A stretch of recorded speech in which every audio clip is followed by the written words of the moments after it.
My YouTube channel physics face. First year physics chapter number 4 हमारा next topic है। अब series में sequence में चल रहे थे, that is potential energy. Previous topic में हमने काइनेटिक एनर्जी को डिटेल में डिस्कस किया था ई टाइम डी कैट के लिहाज से, उससे हमने कुछ क्वेश्चन भी वहाँ पे डिस्कस किए थे। आज हमारे पास टॉपिक है पोटेंशियल एनर्जी और इसी में हम लोग डिफाइन करेंगे absolute potential energy. So let's start our topic, that is potential energy. Potential energy होती क्या है, इसकी डेफिनेशन लेते हैं। Energy stored in a body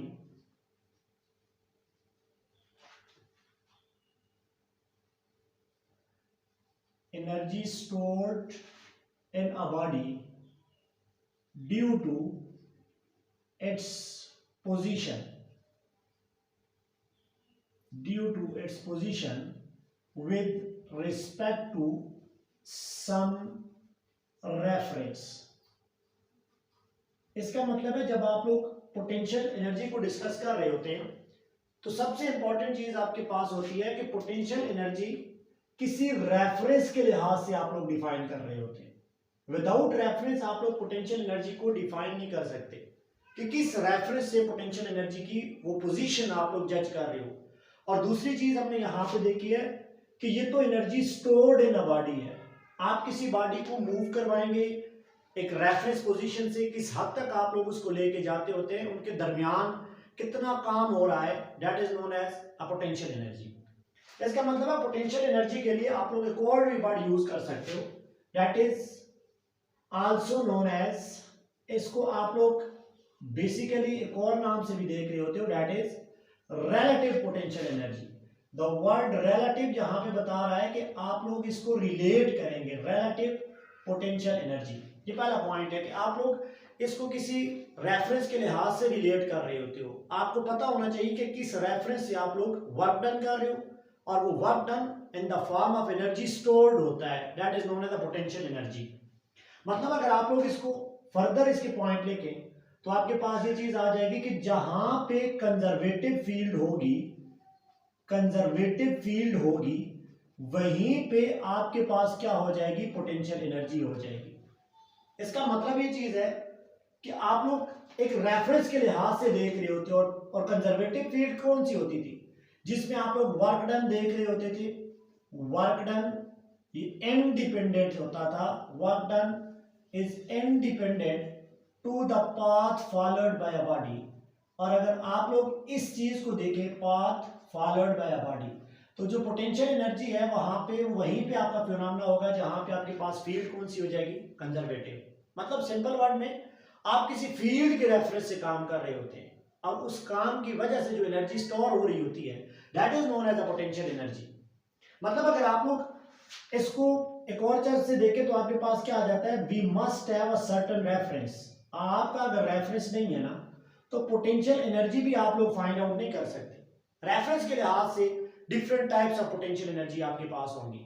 for example अगर आप लोग इसकी देखें टाइप्स की, अगर हम लोग यहाँ पे डिस्कशन करें टाइप्स ऑफ पोटेंशियल एनर्जी की अगर आप लोग डिस्कशन करेंगे तो सबसे पहले अगर आप लोग देखें तो मोस्ट इंपॉर्टेंट आपकी टेक्स्ट बुक में भी है, that is known as gravitational potential energy. अब ग्रेविटेशनल पोटेंशियल एनर्जी क्या होगी, potential energy with respect to the certain height from the earth surface. मतलब ये आपके पास होती क्या है potential energy, that potential energy that is known as the gravitational potential energy. आप लोग इसका रिलेशन क्या लिखते थे, आप लोग इसका रिलेशन लिखते थे potential energy equal to mgh। अब mgh का क्या मतलब है, सपोज करें ये आपके पास अर्थ सरफेस है, सरफेस ऑफ अर्थ है, ये आपके पास है अर्थ सरफेस ऑफ अर्थ। आप लोगों के पास यहां पे कोई बॉल पड़ी हुई है या कोई भी ऑब्जेक्ट है, तो आप ये याद रखें जब ऑब्जेक्ट इस बिल्कुल अर्थ सरफेस पे है तो इस अर्थ सरफेस को हम लोग रेफरेंस मान रहे होते हैं। रेफरेंस का मतलब है जीरो रेफरेंस। इसका मतलब है अर्थ सरफेस के ऊपर जो पोटेंशियल एनर्जी है वो हाइट जीरो होने की वजह से पोटेंशियल एनर्जी भी क्या है, यहां पे वो जीरो है। जब आप लोग इसको थोड़ा सा ऊपर लेके जाएंगे, लेट करें मैं यहां तक इसको लेके आ रहा हूं, अब आपके पास क्या हो रहा है, एनर्जी स्टोर हो रही है because of the certain height. अब आपका ऑब्जेक्ट यहां पे कहीं पहुंचा है। अब जो इस हाइट पे जो पोटेंशियल एनर्जी है with respect to this reference, reference is the surface of earth, इस पोटेंशियल एनर्जी को आप लोग क्या कह रहे होते हो, इस पोटेंशियल एनर्जी को कह रहे हो mgh with respect to the earth surface. जो एनर्जी स्टोर्ड है वो डिपेंड करेगी mass of the object as well as the height from that reference, और हाइट फ्रॉम रेफरेंस का मतलब है सरफेस ऑफ अर्थ से वो हाइट आपके पास। तो एक बात अभी तक आपने याद रखी है, ग्रेविटेशनल पोटेंशियल एनर्जी के केस में आप लोगों ने पहला जो रेफरेंस माना है वो अर्थ सरफेस को माना, उससे ऊपर आप लोग कितना जा रहे हो, जितना ज्यादा हाइट कवर करेंगे उतनी ज्यादा आपके पास पोटेंशियल एनर्जी उस बॉडी में स्टोर हो जाएगी। ये पहली टाइप है पोटेंशियल एनर्जी की। अब दूसरी टाइप अगर आप लोग देखें तो आपके पास मेनली आपके पास मोस्टली होती है elastic potential energy, elastic potential energy. अब हमने क्या कहा, कंजर्वेटिव फील्ड के अंदर होना चाहिए, तो इलास्टिक आपके पास जो कंसेप्ट है वो कंजर्वेटिव में आता है। अब फर्ज करें आपके पास यहाँ पे एक स्प्रिंग है, let's suppose we have a spring, और इसमें अभी तक कोई एनर्जी नहीं है, ये बिल्कुल अपनी मेन पोजीशन पे है, इसकी एनर्जी यहाँ पे कोई भी चीज नहीं है, एनर्जी इसकी है नहीं क्योंकि डिस्प्लेसमेंट अभी हम लोग नहीं ले रहे। आप लोग क्या करें, इस पे कोई फोर्स लगाए, सपोज करें यहाँ पे आपने इस डायरेक्शन में क्या लगाई, फोर्स लगाई। तो जब आप लोग स्प्रिंग को खींचते हो या तो स्प्रिंग आपके पास स्ट्रेच होगा या कंप्रेस होता है, कंप्रेशन और स्ट्रेचिंग। अगर आप लोग खींच रहे हो तो स्ट्रेच होगा, अगर आप लोग उसको टुवर्ड मीन दबा रहे हो तो आपके पास कंप्रेस हो जाएगा। होता क्या है, जब आप लोग इसको एलोंगेट करेंगे, इसकी लेंथ को ज्यादा करेंगे, जैसे हुक्स लॉ यहाँ पे लगेगा, जितनी फोर्स लगाओगे उतना क्या होता है, डिस्प्लेसमेंट कवर हो जाता है। आप इसी को तो कहते थे आपके ऑसिलेशंस के अंदर या मैथ स्प्रिंग सिस्टम के अंदर कि आपके पास क्या हुक्स लॉ है, F = -kx। इसका मतलब है जितना इसको आप लोग खींच रहे हो ना तो इसमें एनर्जी स्टोर हो रही है। वो एनर्जी स्टोर किस फॉर्म में होगी, वो एनर्जी स्टोर होती है इन the form of potential energy, और उसी को तो आप लोग कहते हो इलास्टिक पोटेंशियल एनर्जी। आप जितना ज्यादा इसको एलोंगेट करते हैं, जितना ज्यादा आपका स्प्रिंग ज्यादा होगा, लेकिन याद रखनी है कि with in the elastic limit. अब क्या हुआ, इसका एक्स आपका ज्यादा हो गया डिस्प्लेसमेंट, और इसके अंदर क्या हो गई, यहां पे एनर्जी क्या हो गई, स्टोर्ड हो गई। आपने जितनी फोर्स लगाई उसको स्ट्रेच करने के लिए उतनी वहां पे एनर्जी स्टोर हुई।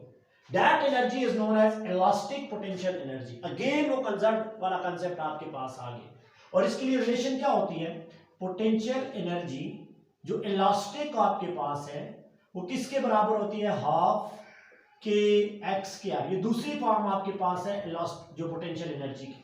यहां में वही चीज देखिए, with respect to this reference, mean is the reference, आप उसको कितना खींच रहे हो, जितना खींचोगे इतनी आपके पास एक्स ज्यादा होगा, और जितना एक्स ज्यादा होगा उतनी पोटेंशियल एनर्जी स्टोर भी क्या होगी, ज्यादा होगी। लेकिन याद रखें with in the elastic limit ये रिलेशन आपके पास जो है वो फुलफिल होगा या वैलिड है।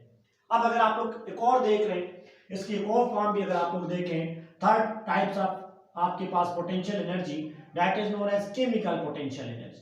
अब बाद दफा ये भी वर्ड आपको वो दे देता है कि केमिकल पोटेंशियल एनर्जी क्या होती है। तो आप लोग देखें, जब आप लोग बॉन्ड बनाते हैं, जब बॉन्ड को आप लोग तोड़ते हैं, वहां पे जो आपके पास एनर्जी होती है that is known as a chemical potential energy. आप लोग लिख सकते हो chemical potential energy is a energy released as a work done. ये वर्क की शक्ल में एनर्जी रिलीज होती है जो आपके पास केमिकल रिएक्शन होता है, in any chemical reaction, that type of energy is known as chemical potential energy. आप बॉन्ड ब्रेकिंग की बात कर रहे होते हैं, बॉन्ड फॉर्मेशन की, तो वहां से जो एनर्जी निकलती है that is known as a chemical potential energy. अगर आप लोग देखते हो इसी तरीके से आपके पास एक और टाइप है that is known as electrical potential energy. Electrical potential energy, तो आप लोग इस चीज को भी कैसे देख रहे होते हैं, वोल्टेज को आप लोग जब स्विच ऑन करते हैं वो चार्ज को फ्लो करवाती है। तो जो आपके पास क्या होती है, ये वो एनर्जी है, energy required to move a charge. किसी चार्ज को मूव करने के लिए, या बाद दफा आप लोग कैपेसिटर के केस में देखते हो energy store between the plate of the capacitor, तो आपके पास वो एनर्जी कौन सी होती है, electrical potential energy. Again conserve phenomena आपके पास है, जो आपके पास यहां पे देखा जाता है कि कंजर्वेटिव फील्ड के साथ इसका सेंस बन रहा होता है। इसी तरीके से आपके पास एक और फॉर्म है that is known as nuclear potential energy. Nuclear potential energy, तो न्यूक्लियर पोटेंशियल एनर्जी क्या होती है, आपके पास वो एनर्जी जो आपके पास विद इन द न्यूक्लियस होती है, जैसे प्रोटॉन प्रोटॉन को रिपेल कर रहा होता है, वहां पे जो एनर्जी होगी, बाइंडिंग एनर्जी आप लोग वहां पे देख रहे होते हैं कि न्यूक्लियस के अंदर जो बेसिकली एनर्जी होती है दैट एनर्जी आप लोग डिस्कस कर रहे होते हैं in the form of nuclear potential energy. So अभी तक जो हमने कॉन्सेप्ट देखा है वो कॉन्सेप्ट हमने यही देखा है कि जो पोटेंशियल एनर्जी का कॉन्सेप्ट है ये दो पार्टीज के दरमियान होगा व्हेन वन बॉडी को आप लोग रेफरेंस के तौर पे मान रहे होते हैं। क्लियर है? याद है? अब एक और कॉन्सेप्ट भी आपके पास आ रहा होता है। याद रखिए स्टूडेंट कि जब आप लोग ग्रेविटेशनल पोटेंशियल एनर्जी को पढ़ रहे होते हैं ना, तो जो पोटेंशियल एनर्जी का फार्मूला है, पोटेंशियल एनर्जी ग्रेविटेशनल, वो क्या है? वो आपके पास है mgh। ये कब तक वैलिड है? ये वहां तक वैलिड है, लिख लें, valid only if value of g nearly आपके पास क्या होती है? नियरली आपके पास क्या हो? कांस्टेंट हो। और अगर डिक्रीज भी हो तो बहुत बहुत बहुत कम वैल्यू से डिक्रीज हो, मतलब अर्थ सरफेस के करीब करीब। आप लोग यहां पे लिख लें near to the earth surface, mgh near to the earth surface आप लोग क्या कर रहे होते हैं? डिस्कस कर रहे होते हैं। अब प्रॉब्लम क्या हो जाएगी? अगर आप लोग इन्फिनिटी तक किसी ऑब्जेक्ट को लेके जाते हैं, फ्रॉम द अर्थ सरफेस से आप लोग इन्फिनिटी तक लेके जाते हैं, लेट्स सपोज करें यहां से आपके पास एक अर्थ सरफेस है, सरफेस ऑफ अर्थ आपके पास है, और यहां से आप लोग किसी ऑब्जेक्ट को इनफाइनाइट डिस्टेंस पे लेके जाते हैं, तो हमने तो यहां पे देखा हुआ है mgh, ये तभी तक वैलिड है जब g कांस्टेंट है। जब आप लोग ग्रेविटेशनल फील्ड से थोड़ा सा बाहर जाएंगे, जहां पे g की वैल्यू 0 है, इन्फिनिटी की मैं वो बात कर रहा हूं, तो वहां पे तो ये रिलेशन वैलिड नहीं होगा।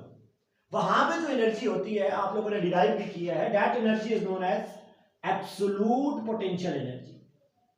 That energy is known as absolute potential energy.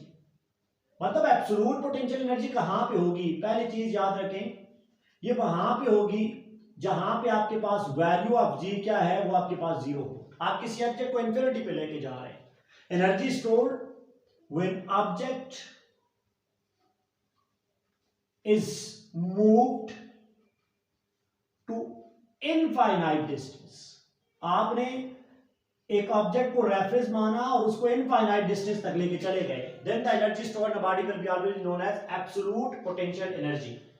और इसका रिलेशन आप लोग क्या लिख रहे होते थे? एब्सोल्यूट पोटेंशियल एनर्जी के लिए आप लोग लिख रहे होते थे, मैं लिखता हूं U आपके पास क्या होता है? Equal to -g mass of earth and the mass of body divided by आपके पास क्या होता है? R।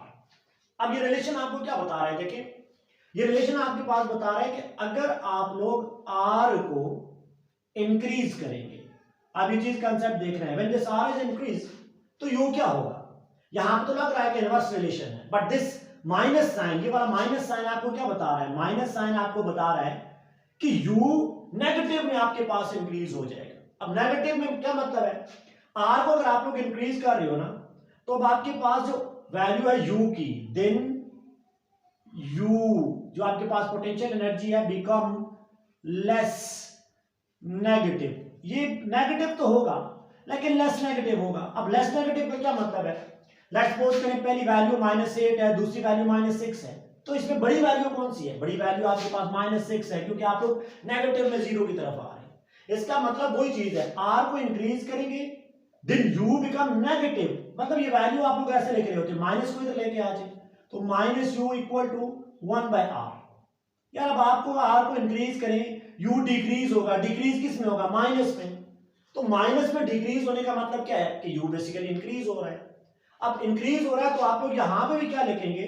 यहां पे लिखेंगे कि U become less negative, that is U भी आपके पास क्या हो रहा है? U भी आपका यहां पे इंक्रीज हो रहा है। अब इस रिलेशन को देखें, हाइट को इंक्रीज करने से पोटेंशियल एनर्जी क्या होगी? इंक्रीज होगी। तो वही तो रिलेशन यहां पे है, R को भी इंक्रीज किया तो potential energy, absolute potential energy भी क्या हो रही है? इंक्रीज हो रही है।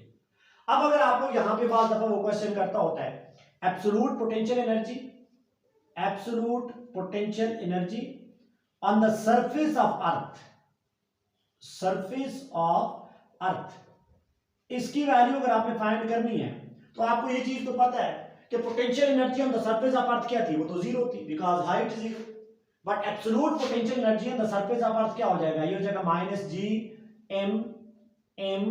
Divided by capital R, and this capital R will be the radius of the earth. ये बात आप लोगों ने ज़हन में याद रखनी। और यहां पे आप लोग अगर आप यहां पे देख रहे हैं gravitational potential energy on the surface of earth, earth surface पे, तो ये वैल्यू क्या होती है? 0, बिकॉज आपके पास हाइट की वैल्यू क्या हो जाती है? वो 0 हो जाती है। अब एक टॉपिक आपके पास होता है व्हाट इज एब्सोल्यूट पोटेंशियल। बहुत दफा क्वेश्चन वहां पे आ रहा है, यहीं से हम लोग अब देखते हैं एब्सोल्यूट पोटेंशियल आपका क्या होता है। Absolute potential, absolute potential is basically the potential energy, absolute potential energy per unit mass of the body. मतलब इसको मास पे डिवाइड कर लें तो वैल्यू आपके पास क्या बनेगी, मैं यहां पे लिखता हूं absolute potential. Absolute potential V से रिप्रेजेंट होता है, ये आपके पास क्या हो जाएगा माइनस जी एम, ये m तो कैंसिल हो जाएगा, divided by radius of earth, that is known as absolute potential. Absolute potential energy per unit mass, जब आप लोग उसको मास पे डिवाइड करेंगे तो आपके पास वैल्यू क्या आ जाएगी, वो एब्सोल्यूट पोटेंशियल की आ जाएगी।